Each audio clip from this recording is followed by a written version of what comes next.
Hello, dear friends. It's Dr. Sarah. I want to talk to you about a topic that isn't well understood and often maybe brushed to the side. And the topic is grief in dealing with trauma and hard emotions. I was recently listening to a podcast with a famous influencer, and she had mentioned that 2025, which was the year that previously passed, for those who are watching the archive of this video, was the year of release. And I could tell that the sentiment resonated with a lot of the listeners and followers. Now, this is for various reasons. But I thought to myself, now this process of letting go isn't subject to a moment in time, and it doesn't have a specific time frame for happening. Loss and change are inevitable parts of life, and it's a big component of our happiness, our contentment, and satisfaction on how we deal with these changes and transitions in life. There is research that actually indicates that applying positive coping skills and building character strengths, we can come out of these traumas in a better state than when we entered them. This exemplifies what is termed as post-traumatic growth, and it often co-occurs with what we call post-traumatic depreciation or PTD. This means that we can actually evolve while we're experiencing pain, which might seem counterintuitive, but it can happen. But here's the clincher. Post-traumatic growth or PTG is less likely to occur in those with mental health disorders. And in today's population, these disorders are very prevalent. So a majority of the people might not experience post-traumatic growth. And this could be due to the interacting factors that impact mood, cognitive processing, and functioning in a brain that has a psychiatric illness diagnosis. Furthermore, there's stigma and access to gaining the proper perspective, resources, and help that can prevent someone from achieving post-traumatic growth. But the fact that it is possible means that we can shift from helpless and a sad state into hope and a more resilient one. So it's not a simple process. Grief is messy, it's multifaceted. And many people don't realize that it's not just an emotional wound, it actually creates lasting imprints in the brain and how we process events. So, what I want to do in this post is I want to share with you about the multi dimensions of grief so that you can better understand it.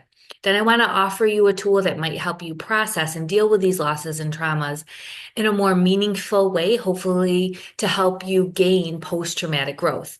Now, because my specialty is mental health and essential oils, this is one of my favorite topics on how we can combine the two. And that's what I want to do for you in this video. So we're going to talk about why grief is so, quote, messy, how grief impacts the brain and body, the common stages that are associated with grief, how grief can persist in the brain, how essential oils can holistically assist us with processing grief, and a traditional Chinese medicine approach to grief, and how aromatherapy can nourish the organs connected to these areas of emotion that are linked to organ systems and TCM. This will be the first part to a continuation of this topic. I'm going to record another video and do another post and exploring more how specifically essential oils can help affect the brain and review different ones for different symptoms of grief, and then talk about a technique that'll help change the brain's rewiring, specifically called the aroma freedom technique,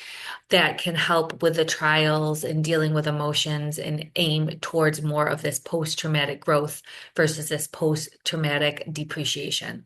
Okay, so that's a lot to cover. So let's start with just some basics on how grief affects the brain and the body. So when we lose someone we love or we experience the shock of a traumatic event, it changes our brain activity and it actually creates a startle, right, of dysregulation of the nervous system. And this can impact every aspect of our being. It's a survival response. So we can have emotional, physical, and behavioral changes. And many of these actually can mimic mental health disorders. So there is a fine line between someone that's going through grief and then also being diagnosed with a mental health disorder. It could be unprocessed emotions as well. Some of the emotional and cognitive effects when we're looking at symptoms that are related to grief include people experiencing actually an entire spectrum of emotions. They can feel sadness one second, and then it can go to joy and anger in another. There's this shift that can happen instantaneously. Can also feel this sense of detachment from reality or from their emotions. Cognitively, they may lose focus, have memory issues, or problem-solving abilities.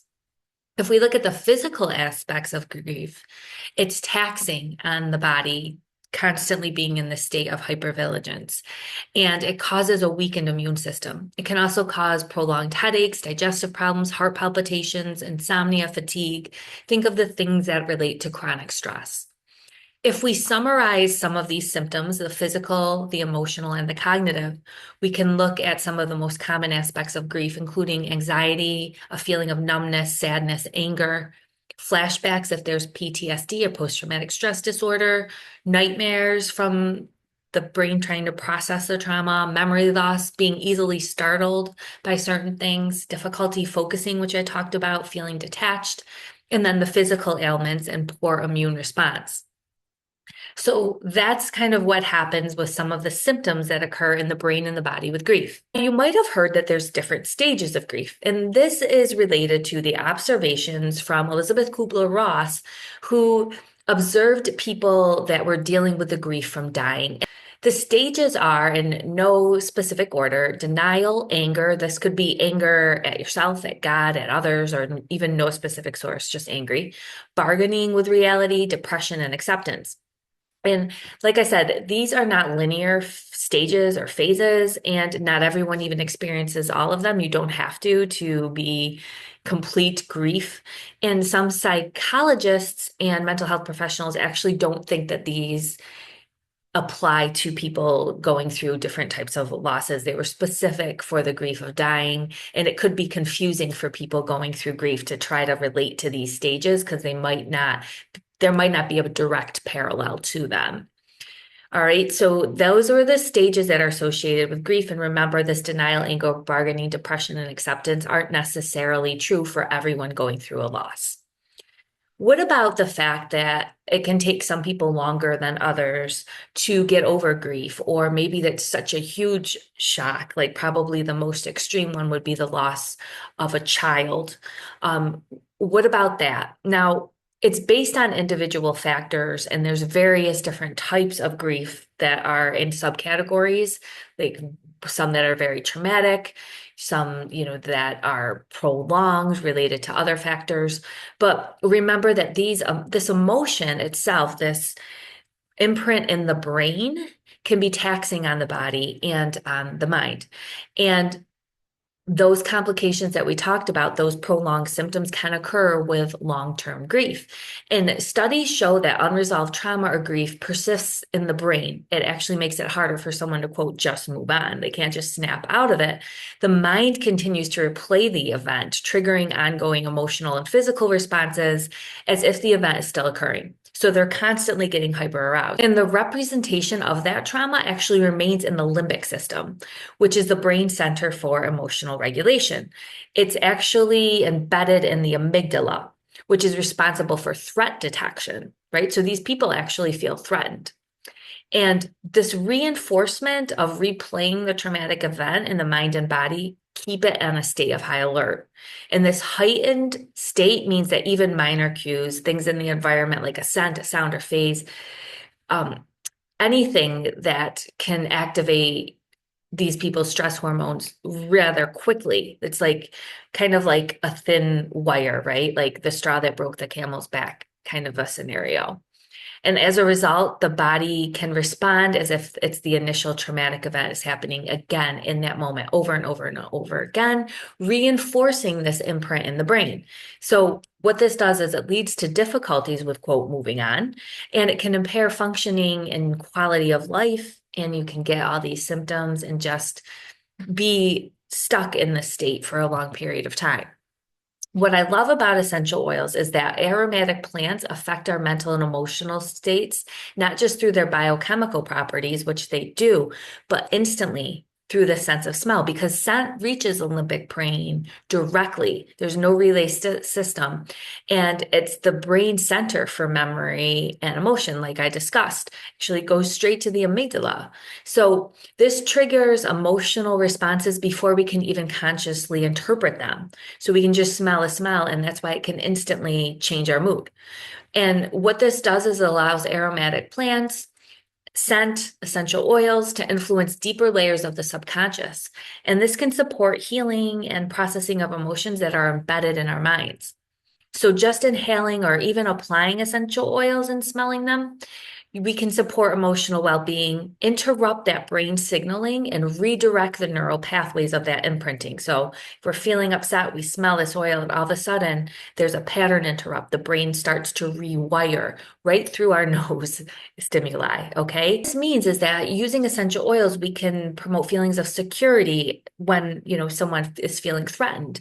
We can ease these emotional barriers to move from this constant replay of being in a state of fight or flight to feeling more comforted and to assist with healing.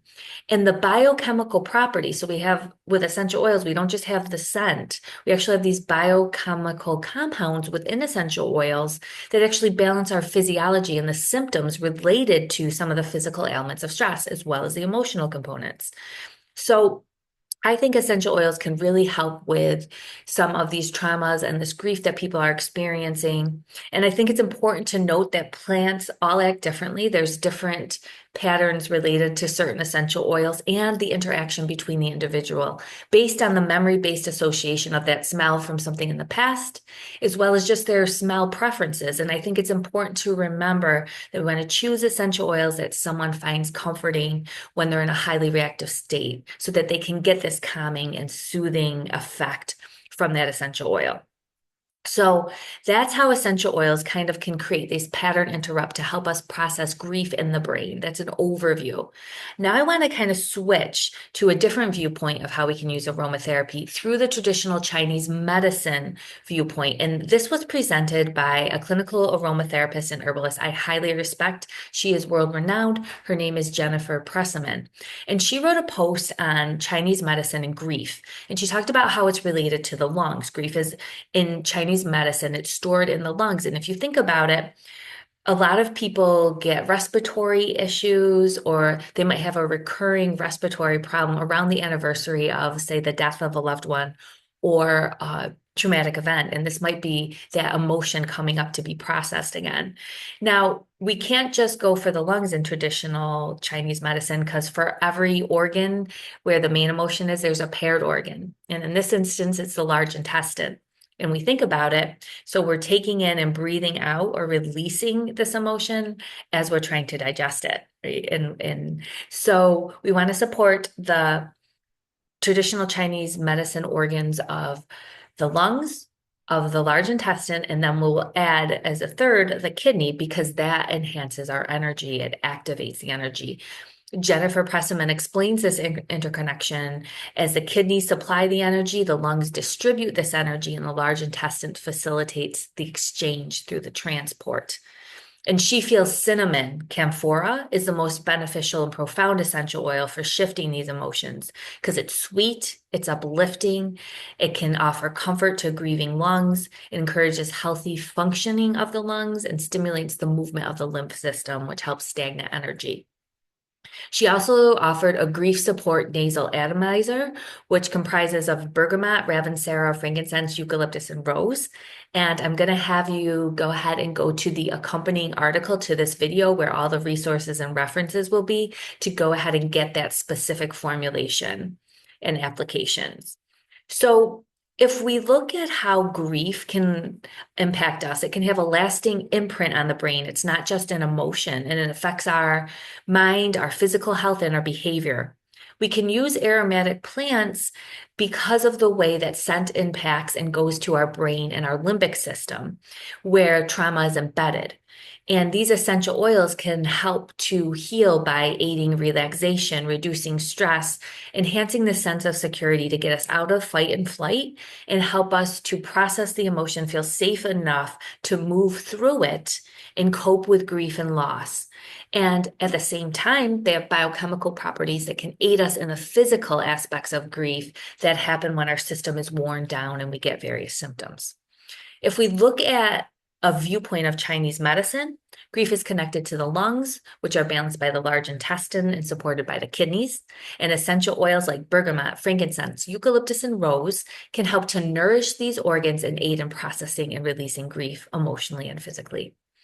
So there is your overview of grief, some of the symptoms, what stages have been implied to represent with going through grief, how essential oils can help that pattern interrupt in the brain, and some traditional Chinese viewpoint of how to use aromatherapy. Now, remember to stick around and subscribe to this channel and my newsletter so you don't miss the next part in the series where I'm going to talk about specific essential oils for specific symptoms of grief and talk about that technique that I learned from Dr. Benjamin Perkis to help you process the emotion better.